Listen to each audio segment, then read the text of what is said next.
নতুন বাসায় আসবো আলহামদুলিল্লাহ চলে এসেছি। আর সেটার ভিডিও আমি অল্প অল্প করে অলরেডি শেয়ার করেছি যে আমি নতুন বাসায় আসছি, নতুন বাসায় আসবো সেই ভেবে আর কি সব কিছু মিলিয়ে সেইভাবে আর আমার ভিডিও দেওয়া হইতেছে না। ভাবলাম আজকে একটু ভালো করে ভিডিও শেয়ার করি, যদিও এত ভালো পারি না। আসসালামু আলাইকুম, কেমন আছেন সবাই? আশা করছি সবাই ভালো আছেন। আজকের আমার এই ভিডিও যে যেখান থেকে বসে দেখছেন না কেন, আশা করছি ভালো লাগবে। আর ভালো লাগলে অবশ্যই আমার ভিডিওতে একটা লাইক দিয়ে ভিডিও দেখতে শুরু করবেন। আর নতুন বন্ধু হলে অবশ্যই আমার চ্যানেলটা সাবস্ক্রাইব করে আমার পাশে আমার বন্ধু হয়ে থেকে যাবেন। এই যে আমার মা সবাইকে হয়েছে হ্যালো দিয়ে দিছে, আর সে বসে মেরিন্ডা খাইতেছে। আমি হয়েছে একটু চা বিস্কিট বানিয়ে নিছি, সেটাই বসে বসে আর কি খাইতেছি। আর এইখানে বসে আমরা কিন্তু এখন থেকে চা খাই এবং খাবো, কারণ এই জায়গাটা ছোট্ট যে আমাদের চৌকিটা ছিল ওইটা জান্নাতের বাবা বলেছিল ফেলে দিবে। আমি এবার হয়েছে কি ফেলে দেই নাই, এইখানে এসে রাইখা দিছি, কারণ আমি আর আমার মেয়ে মাঝে মাঝে এখানে বসে চাটা খাবো। সেই জন্য এখনও হয়েছে কি আমাদের ডাইনিং টেবিল নিয়ে আসা হয় নাই। ইনশাল্লাহ বড় রুমে যেহেতু আসছি, আস্তে আস্তে করে যেইগুলো আমার আর কি নাই এখনও, সেগুলো হয়েছে আস্তে আস্তে করে কিনে নিব। আর আমার বাসায় তো হয়েছে বড় একটা খাট ছিল, তো শাশুড়ি মা যেহেতু আমাদের সাথেই থাকে মাঝে মাঝে, তো সেই জন্য কিন্তু তার একটা খাট দরকার। আর সেই জন্যই আমাদের রুমটা পাল্টানো আর কি হয়েছে।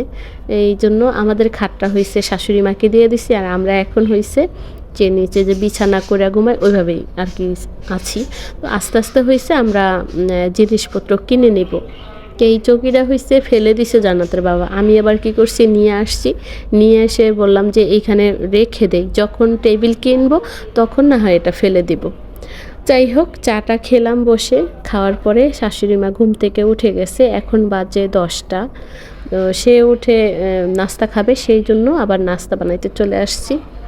এই তো রুটি বানাবো, সে হচ্ছে সকালে 2টা রুটি খায় আর হচ্ছে একটা ডিম খায়। আবার হয়েছে তাড়াতাড়ি করে তার জন্য নাস্তা আর কি রেডি করে দিতেছি, কারণ তার আবার হয়েছে ওষুধ খেতে হয়, ওষুধ খাওয়ার টাইম আছে, ওই টাইম করে নাস্তা দিতে হয় এবং ভাত দিতে হয়।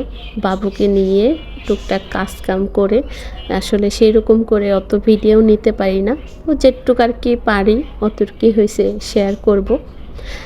তারপরে যাই হোক, নাস্তা খাওয়া শেষ, তারপরে বসে গেছি আমি আর আমার মেয়ে তরকারির আর কি ব্যাগ নিয়ে যুদ্ধ করা শুরু করে দিছি। হাত দিয়ে অনেক খোলার চেষ্টা করছি, পারি নাই। তারপর হয়েছে মুখ দিয়ে কামড় দিয়ে হয়েছে প্যাকেটটা খুলতে হয়েছে। প্রথমেই বাবু এটার চেষ্টা করছে, ওই তো পারে না, আমিও পারি না। যাই হোক, খুলে নিছি। আর আমি পারতাম এটাকে হচ্ছে সিজার দিয়ে কেটে ফেলতে, কারণ পলিটা বড় ছিল, আমি কাটতে চাই নাই, কারণ এই পলিটার ভিতরে আমি ময়লা ফেলবো সেই জন্য। আর ময়লার ঝুড়িতে এমনিতে ময়লা ফালাই না, তাহলে হয়েছে কি ধুইতে সমস্যা হয়, কারণ অনেক সময় দেখা যায় আমরা ভিজা ময়লা ফেলি, তো সেই জন্য কিন্তু ঝুড়ি ময়লা নোংরা বেশি হয়। আমি সবসময় হয়েছে এই বড় পলিগুলার ভিতরে রাখি যেন ঝুড়ি নোংরা না হয়, সেই জন্য আর পলিটা নষ্ট করলাম না। যাই হোক, তরকারি মুরগি কেটে নিছি, ওইগুলো আর ভিডিও নেই। তো আমি তরকারি কেটে ধুয়ে পরিষ্কার করে প্রেশার কুকারে একটা সেচ দিয়ে হালকা সেদ্ধ করে নিছি। আর হয়েছে এই যে ফুলকপির যে ডাটা, সেটাই সেদ্ধ করে নিছি, ভর্তা করব। আর আজকে এটা নাকি আমার শাশুড়ি মা দেখে বললো এটা নাকি বিদেশি কপি, আমি জানি না, আর কখনো খাইনি, আজকে ফার্স্ট নিয়ে আসছে নীলকপি।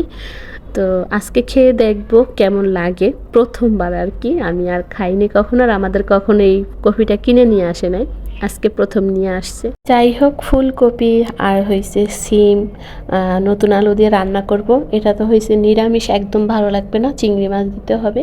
আমার কাছে হয়েছে যে বড় চিংড়িগুলো ছিল না, এই চিংড়িটা আমি বড়া খাওয়ার জন্য নিয়ে আসছিলাম, তো একটু রাইখা দিছি, ওইখান থেকে একটু দিয়ে দিলাম, কারণ এইটা হয়েছে চিটাগাঙ্গা চিংড়ি মাছ হবে সম্ভবত, এটা দিয়ে হয়েছে শুটকি বানায়। আবার অনেকে আছে বড়া খায়, ভর্তা খায়, ভালোই লাগে, খারাপ লাগে না। এইগুলো ছিল, এইখান থেকে একটু দিয়ে দিছি। চিংড়ি মাছের একটু ঘ্রাণ তো আসবে, সেই জন্য একদমই ছিল না। একটু কাঁচামরিচ দিয়ে দিলাম, আর মাছগুলো সুন্দর করে আগে একটু ভেজে নিলাম। দিয়ে দিলাম গুঁড়া মরিচ, হলুদের গুঁড়ো, লবণ, তেল, এইসব দিয়ে সুন্দর করে আমি হয়েছে তরকারিটা কষিয়ে নেব। কারণ একটা, আমি যে তরকারিটা সেদ্ধ করে নিছি ওইটা হয়েছে বেশি নাড়াচাড়া করব না, সেই জন্য আমি এই মশলাটাকে সুন্দর করে কষিয়ে নেব, যেন একটা মশলার যে গন্ধ থাকে ওইটা না থাকে। এভাবে কিন্তু তরকারিটা অনেক ভালো লাগে। এবং হয়েছে যাদের গ্যাস কিনতে হয় তাদের কিন্তু অনেক সুবিধা, যে একটা শীষ দিয়ে সেদ্ধ করে নিছি, এইদিকে তরকারিটা তাড়াতাড়ি হয়ে যাবে। আমার এই তরকারিটা আর হইতে কিন্তু 5-7 মিনিট মাত্র লাগছে, এর ভিতরে হয়েছে তরকারি হয়ে গেছে। গ্যাস বাঁচিয়ে কিন্তু সহজেই রান্নাটা হয়ে গেল। আর এখন হয়েছে গ্যাসের যে এত পরিমাণ দাম বাড়ছে, শীত তো, শীতের কারণে বেশি একটা বাড়তি আর কি নিতেছে। গরমের ভিতরে যদিও একটু কম থাকে, শীতের ভিতরে হয়েছে একদম মাথা খারাপ করে ফেলে। যাই হোক, আমার তো প্রেশার কুকার আছে, এই দিকটা একটু সুবিধা হয়েছে। অনেক কিছুই আমি প্রেশার কুকারে হয়েছে করে নেই। যাই হোক, ঝোলের পানি দিয়ে দিলাম, পরে হয়েছে একটু ধনিয়া পাতা দিয়ে উঠিয়ে নেব।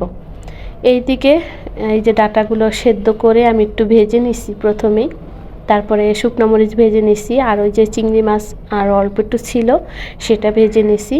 এই কফিগুলো খুব সুন্দর করে হয়েছে, সেদ্ধ হয়ে গেছে। সাথে নিছি রসুন, পেস্ট কেটে নিছি, ধনিয়া পাতাও একটু হয়েছে ভেজে নিছি, এই ভর্তাটার সাথে দিয়ে দিব।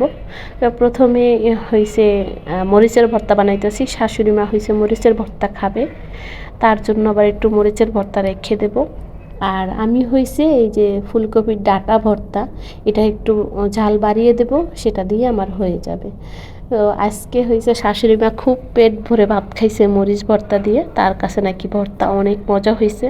তো বললাম খান, সমস্যা নাই। তো ভর্তাটা আমি সুন্দর করে বানিয়ে নিছি, মরিচ ভর্তা বানানো হয়ে গেছে। আর হয়েছে এই যে ডাঁটা ভর্তাটাও আমি বানিয়ে নিছি। এখন হয়েছে একটু সরিষার তেল দিয়ে এখানে আবার ভেজে নিছি, কারণ এইটা হয়েছে একটু পানি পানি জাতীয়। তো আমি যদি এখানে একটু এখন ভেজে নেই তাহলে এই ভর্তাটা একদম আঠা আঠা হবে, খেতেও কিন্তু দারুণ মজা হবে। তো আমি হয়েছে আমার প্রিয় আফুদের ভিডিও দেখে কিন্তু এই ভর্তাটা শিখছি, এটা হয়েছে আমার জানা ছিল না। হঠাৎ করেই ওই যে আমার একটা ভিডিও সামনে পড়ে গেছে।